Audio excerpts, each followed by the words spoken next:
Balita sa Radyong Sira. Narito na po ang nagbabagang balita sa mga oras na ito.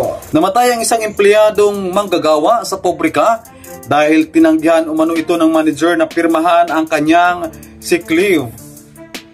Sensitibo po ang nilalaman ng mga balita, mga kapuknat. Isang 30 taong gulang nawala ng buhay habang matapos tanggihan ng kanyang manager ang kanyang kahilingan na mag-sick leave. Ayon sa ulat, na-diagnose ang biktima na may inflamed large intestine. Humingi siya ng sick leave sa loob lamang ng 2 araw, ngunit hindi ito naaprubahan ng kanyang manager, kaya napilitan siyang magtrabaho kahit hindi maganda ang kanyang pakiramdam.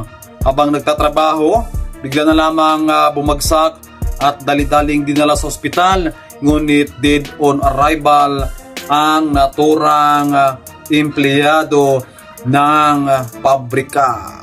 Nates TV po, nag-uulat.